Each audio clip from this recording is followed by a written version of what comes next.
হচ্ছে যে সিলেটের মাঠে আইপিএল খেলা দেখতেছি। আপা আসবে না, অসুবিধা নাই, অপেক্ষা করো আর কি।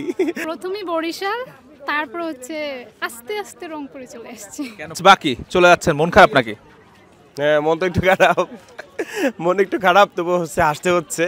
বিকজ লাস্টের বলে হচ্ছে নুরুল হাসান সোহান এভাবে দুর্দান্ত খেলবে মনে হচ্ছে যে সিলেটের মাঠে আইপিএল খেলা দেখতেছি। এরকম একটা ম্যাচ দেখলাম আজকে লাস্টের ওভারে। আবার বোলিং এ ছিল কেলমার্স, সো এটা অবিশ্বাস্য হয়েছে। মানে এটা আসলে আপনার কাছে কি মনে হয়, আসলে ম্যাচটা আসলে আপনাদের ভাগ্য খারাপ নাকি আসলে অন্য কিছু? ভাগ্যই খারাপ, লাকি খারাপ। কারণ হচ্ছে গিয়া আপনার সোহান ভাই এমনিতে দুর্দান্ত ছয় মারে, এর আগেও এরকম খেলা সে খেলছে, কিন্তু সেখানে কেলমার্স তো এগ্রেসিভ মুডে বল করে, তো সেখানে লাস্ট ওভারে মানে হচ্ছে একটা বল মিস হলো, যেখানে অনেকগুলো রান ছিল, 20+ রান, 26 মতো রান, সেটা সোহান ভাই ধামধারেখা পিটাইয়া নিয়ে নিল। জিনিসটা কেমন যেন আনইজি লাগতেছে। রংপুর আর বরিশাল কিন্তু আসলে লড়াইটা সবসময় জমে বেশ, এবং সোশ্যাল মিডিয়াতে রংপুরের পোস্টগুলো দেখেন নিশ্চয়ই, জবাবে কি বলবেন? হ্যাঁ, তারা মনে হয় বলছে যে পোস্ট ডিলিট করে সমস্যা হবে, তো তা ওটা বলবো যে ভাইয়া আপা আসবে না, অসুবিধা নাই, অপেক্ষা করো আর কি। আমরা সামনে ম্যাচে দেখিয়ে দেবো ইনশাল্লাহ। সামনে প্লে অফ, গ্রুপ পর্বে আর দেখা হবে না, হয়তো প্লে অফ কিংবা ফাইনালে যদি উঠে দেখা হবে। ওই ম্যাচে রংপুরকে কি মেসেজ দিতে চান? রংপুর তো সবসময় আপনাদেরকে কোনো না কোনো মেসেজ দেয়। আচ্ছা, যেহেতু একটা জমাজমি ব্যাপার শুরু হয়ে গেছে, যেহেতু মানে মাঠেও একটা জমাজমি ব্যাপার শুরু হয়ে গেছে, অনলাইনেও একটা জমাজমি ব্যাপার শুরু হয়ে গেছে, সেহেতু বলবো যে রংপুর ফাইনালে আসুক, আমরাও ফাইনালে যাই, ফাইনালে খেলা হবে। এখন তো বরিশালের ম্যাচটা দেখলেন, আসলে বরিশালের ম্যাচ দেখার আগে কি রংপুর সাপোর্ট করছেন না বরিশাল সাপোর্ট করছেন? প্রথমেই বরিশাল, তারপর হচ্ছে আস্তে আস্তে রংপুরে চলে আসছে। কেন পোল্টি মারলেন কেন?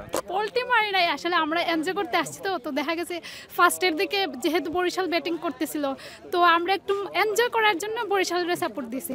তারপর যখন দেখতেছি রংপুর আস্তে আস্তে ভালো করতেছি, তো আরও এনজয় দরকার, তখনই আমরা রংপুরে চলে গেছি। মানে মেয়েদের স্বভাব যেরকম পোল্টি মারে, ওই পোল্টি মারলেন? না না না, অবশ্যই না, পোল্টি না, আমরা এনজয় করতে ভালোবাসি, এই জন্য এনজয় করলাম, এটাই। আজকে মানে বিগত 2 ম্যাচ থেকে আজকের খেলাটা খুব সুন্দর এবং অস্থির খেলা হয়েছে, এবং লাস্ট মুভমেন্টটা আমার কাছে অনেক এনজয় হয়েছে, জমজমাট হয়েছে। আর আশা করি আগামীকালকে যাতে আরও এর চেয়ে ভালো একটা খেলা আমরা দেখতে পারি আর কি। আর আমি বরিশালের সাপোর্ট ছিল, কিন্তু তামিম ভাইয়ের হতাশ দেখে আমরা নিজেরাও মানে আর ঠিক নেই, এক কথা যেটা আর কি। তামিম ভাই ফেভারিট ম্যান ছিল। যদি বলি আপনার দেখা বিপিএল ইতিহাসের সেরা ম্যাচ কোনটা, তাহলে কি এটা বলবেন? আজকে এইটাই, আজকে মনে হলো যে আমরা আইপিএল দেখতেছি, এমন একটি ম্যাচ হয়েছে। কেউ ভাবতেও পারে নাই যে সোহান লাস্টে 6 বলে এতটি রান আনতে পারবে। তো এটাই চাই যে সোহানকে আবার জাতীয় দলে কামব্যাক, লর্ডের খাতা থেকে নামটা উঠিয়ে নেওয়া হোক। যে দর্শকের গ্যালারি থেকে সবাই শুধু বুয়া বুয়া বলতেছিল, এটা খারাপ লাগছে। রংপুর ম্যাচ কেমন লাগলো? সেরা ভাই, মনে হয়েছে আইপিএল এর ম্যাচ দেখতেছি। প্রত্যাশা করছিলেন কি আসলে এমন ম্যাচ দেখতে? না, নুরুল্লাহ সোহানের কাছ থেকে প্রত্যাশা করি নাই ভাই যেন এরকম ম্যাচ ঘুরিয়ে নিবে, কিন্তু ভালো লাগছে ভাই এরকম খেলা দেখে।